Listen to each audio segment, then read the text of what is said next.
DPD Bapera Kabupaten Pasaman Barat adakan silaturahmi dengan pengurus dan sekaligus melakukan bakti sosial dengan berbuka bersama dengan puluhan anak yatim yang berasal dari beberapa kecamatan di Kabupaten Pasaman Barat yang dihadiri oleh Ketua Bapera Sumatera Barat dan Korwil Bapera Pusat Rory Perwira.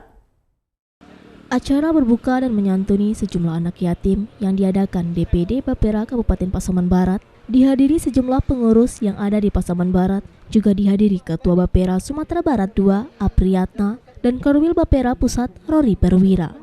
Kegiatan ini merupakan salah satu bentuk kepedulian Bapera kepada sejumlah masyarakat dan juga anak-anak yatim yang ada di Pasaman Barat di bulan Ramadan kali ini. Kegiatan buka dan menyantuni sejumlah anak yatim ini merupakan salah satu program yang ada di Bapera tentunya. Sehingga dengan kehadiran Bapera yang merupakan salah satu organisasi bisa dijadikan suatu wadah bagi para pemuda-pemuda dalam bersinergi dan memajukan bangsa dalam kegiatan yang positif bagi masyarakat.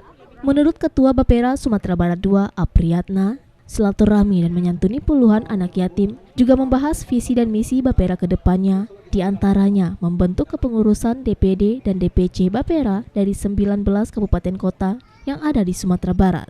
Sejauh ini tercatat dari 19 kabupaten kota se-Sumatera Barat yang sudah terbentuk kepengurusan DPD Bapera sudah mencapai 6 kabupaten kota dan akan menyusul 4 kepengurusan DPD Bapera kabupaten kota, diantaranya Kabupaten Padang Pariaman, Pasaman, Payakumbuh, dan 50 kota. Dengan adanya kegiatan yang positif yang dilakukan Bapera, Ketua DPD Bapera Kabupaten Pasaman Barat Dalius mengatakan dalam bakti sosial yang dilakukan oleh DPD Bapera Kabupaten Pasaman Barat merupakan salah satu kepedulian ke masyarakat dan ke anak yatim. Selain menyantuni anak yatim, juga melakukan bakti sosial pengobatan gratis ke masyarakat korban gempa. Pasaman Barat walaupun belum dilantik tetapi mereka sudah memiliki SK. Hanya saja karena kemarin kita terbentur oleh kegiatan Jambore, kemungkinan nanti setelah Lebaran kita akan lantik kembali. Tetapi geliatnya sangat luar biasa sekali karena baru 1 bulan ini mereka sudah dapat membuktikan kepada masyarakat di Pasaman Barat bahwa kehadiran Bapera memang sangat diperlukan pada saat kondisi pasca gempa saat ini.